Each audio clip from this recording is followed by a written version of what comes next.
Warning: this video review is not for the easily susceptible and shockable. If you're so, I invite you to go and visit Masha and the Bears and Peppa Pig's website.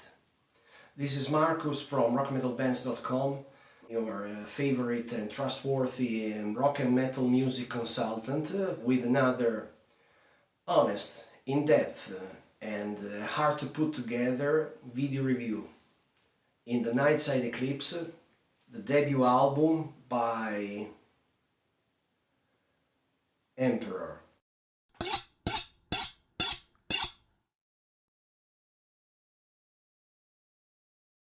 (1993 and 1994 were pivotal years for releases of the second wave of black metal.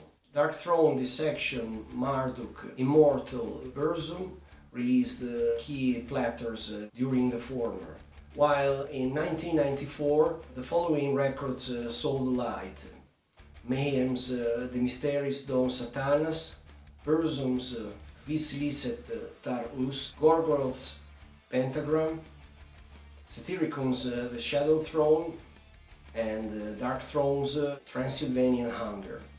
Emperor's debut album covers both years, as it was recorded in 1993, but it was mixed in 94 and it was released in the same year. And like all the other albums that I've just mentioned, it has its own peculiar traits that make it very distinguishable and separate from the other ones. It's probably the first consciously composed album of symphonic black metal, thanks to the heavy use of synthesizers, within a glacial, mysterious, sometimes progressive and sometimes weird musical framework. The item in my hands is a slim gatefold cardboard sleeve, released in 2014. It's a remastered reissue. It contains just one CD with a 16-page booklet, and there are 12 songs. The 9 songs of the debut album, plus the 3 from the EP As the Shadows Rise, which are bonus tracks. This EP is very rare and limited and currently goes for $250 US. Over 50 versions of this album exist. There is also one with 2 CDs, with one of them containing an alternative mix of the album. However, due to the amazing front cover artwork, it is necessary to own at least a copy of the vinyl. Now, moving to the visual aspect, we have to say this is the first time that the band enters a big studio and employs a very important graphic designer, and this is because they already had released a demo and an EP, and in the past they recorded something in the vein of death metal when they were called Thou Shalt Suffer. But in this case they wanted to do something very big. There was an investment in every aspect, so they recurred to graphic artist Necrolord, who is someone who really knows how to do his job. He really can draw and paint. We are light years away from many AI artworks that we see in the last years. This piece of art is constituted by drawing on black paper with white, dark blue and red pastels. It draws inspiration from The Lord of the Rings when it was not in fashion. There are a lot of elements that remind us of Tolkien. So we have orcs, a fortress, tall firs, a cliff, a very threatening environment all around. It's all very dark and ominous. And together with that we also have Death Rider, the Green Reaper, coming from above with hell and other infernal creatures. The Green Reaper is inspired by Gustave Doré's 1865's engraving Death on a Pale Horse. This Death Rider already appeared on the previous EP. There are several other elements in this artwork. If you want to read the detailed description, you can go to the link of the website review down below. What is very important for me to tell you now is that I find interesting the perfect blending of these elements from The Lord of the Rings, the orcs and so on, together with some late 70s elements that seem taken from old Japanese cartoons about robots. There is something in the tower, and the way some trees are drawn, they are all but straight, they don't have a clear and distinct form, and Necrolord was clever at mixing all these elements without giving us the impression of something forced and artificial. I also like the fact that the disc artwork shows a style similar to a medieval etching with a reflecting black and white surface, and the booklet is also very special. There are some photos that already appeared on the original vinyl, photos of the band on stage and in other situations. There are also photos of the ruins of a Transylvanian castle, winter landscapes, and so on. Then there are the lyrics, of course. Then there is an interview that originally appeared on Decibel Mag about the making of this record, which is definitely a plus. So I think that this digipack is one of the best versions that have come out so far. Moving on to the trivia, there's a handful I want to mention now. Number one, when Emperor recorded their debut album, Eithun was only 17, so he could not attend local pubs. Therefore, he had to spend the nights together with Pitten at the Grigallen Studios, learning about recording and studio technology. Number two, Eithun was ill during the recording of his vocal sessions. He was often spitting blood as he was singing. So some vocal parts had to be redone later, and some keyboard layers were added to later, and that contributed to the delay in the mixing. Number three, Chort was arrested for stealing a stone angel with blood covering it from a local cemetery and bringing it to his bedroom. Samoth was arrested for burning some old Christian churches in Norway together with Vari Vikernes and other members of the Black Circle, while Faust was arrested because in 1992 he went to his family in Lillehammer, and after exiting a local pub, he went to the Olympic Park, which was a place known for homosexual meetings, and he was approached by a man called Magne Andreasen, who asked him to go to a private place in a nearby forest. He accepted, and when he was there, he stabbed him 37 times. And then when he saw he was still breathing, he kicked him and stomped on his head because he didn't want to be accused by him.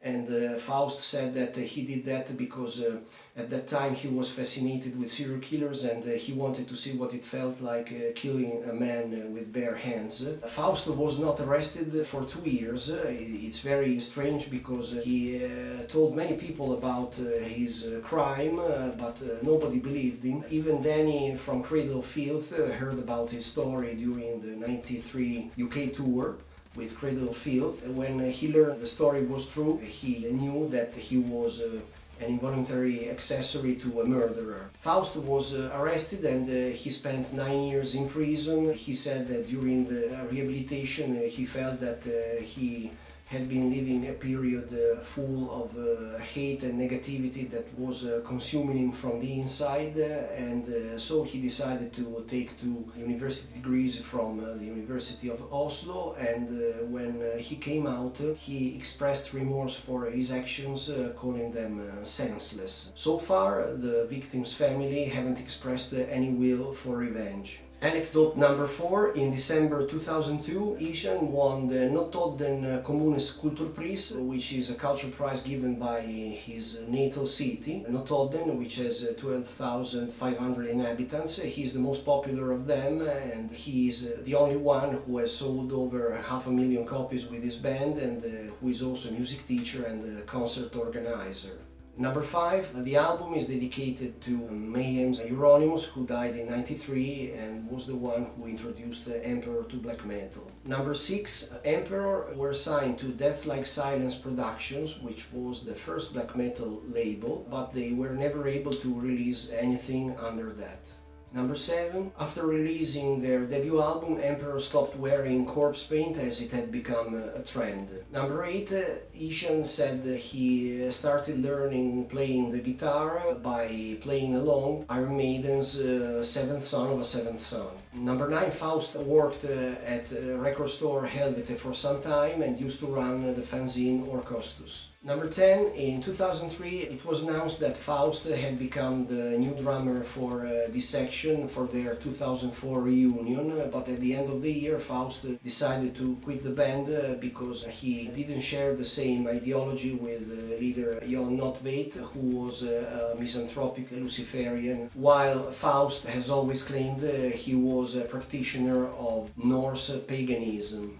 Number 11. Blood Music has released 25 LPs covering all that Emperor have ever released, including bonus tracks and rarities at 45 RPM. The lyrical content is another interesting issue, as the lyrics were written by Eithun, Samoth and Mortiis. Mortiis left the band, but he also wrote the lyrics for the 3 songs of the EP As the Shadows Rise. The lyrics draw inspiration from mysticism, paganism, winter landscapes, nature, Dracula, Transylvania, the Vikings, anything ancient. And perhaps even Ridley Scott's 1985's film Legend was a visual and lyrical influence for the band, as the movie contained Eternal Winters and Goblins, as well as Tangerine Dream's soundtrack, which was pretty dark in its gloomiest moments, and maybe it was useful for Emperor when they composed the keyboard parts. The word Emperor appears 4 times in the debut album lyrics, one respectively in 4 different songs. For the band it means Satan, the mighty, or sometimes even the band themselves. As for the engineering sound quality, it was mixed only in '94 because half of the band was put in jail, and then the Grieghallen studios were booked for some time, so Emperor had to wait. The EP was recorded at Studio S in December '92.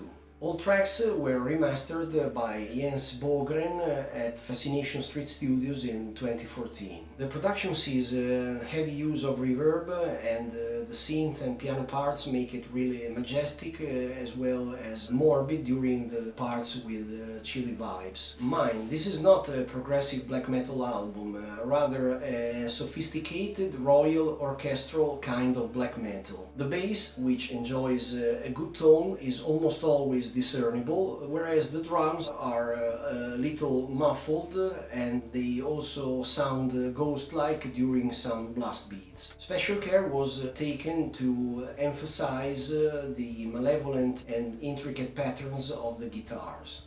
Please note that I Am the Black Wizards and the Cosmic Keys to My Creations and Times already appeared on the previous eponymous EP of May '93, but they sound much better, they have a better production thanks to Pitten's touch, and they have also been shortened about half a minute. Now, regarding the juicy part of the video review, the musical analysis starts with the introduction, a sulphurous prologue that seems to welcome us to the gates of hell or welcome the arrival of the Antichrist on Earth. Rich in dark beats and really scary ambient sounds, it delivers an unmatched feeling of anxiety. Started by a rapid riff and drumming, a thunderclap, a reverberated synth, and vampire screams into the infinity of thoughts later recurs to vocal parts that turn into suffering cries. The Burning Shadows of Silence begins halfway between death and black metal thanks to rocky drum work, but soon it veers towards symphonic black metal owing to a cursed intertwining of synth and drums. The marvelously titled Cosmic Keys to My Creations and Times doesn't steer away from the vibes and patterns that we have heard so far, until the closing minute. That is when it reaches its apex of originality, absurdity and derangement. The lyrics become the emblem of suffering, while the musical stratum radically changes, this time drawing inspiration from Celtic frost, which black metal vocals are added on, sometimes cawing, sometimes rasping, for instance at the end of the composition.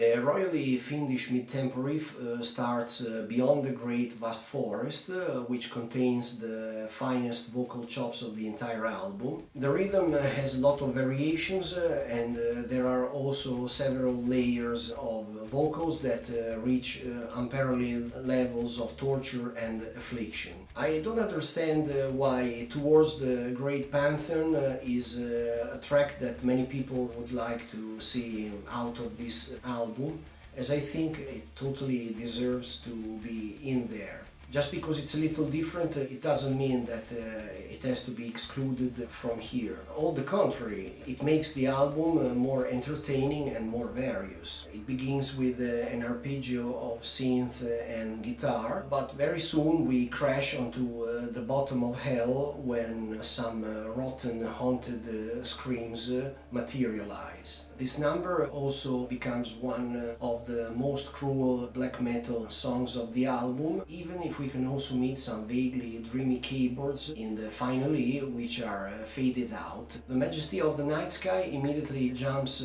at your throat, but it also contains some parts where we can find encarved riffs, vaguely Viking, but they may also remind us of Bathory and leave a strong mark on the song. The same can be said for the epic sections inside Inno a Satana, where the influences of Bathory, especially of the fourth album Blood, Fire, Death, are quite hearable. One of the reasons why a black metal beginner should start their music learning process through the song I Am the Black Wizards is because of the stout usage of tremolo picking riffs and Ishan's vocals, so similar to a phantom or a banshee, or in some instances to a person whose soul is possessed. Thirdly, the synth is employed like the violin is utilized in some classical music areas. These are some of the basic trademarks of the symphonic black metal genre. The bonus tracks are more primitive and rawer, as we can expect, and they also enjoy a more simple recording with mosquito-like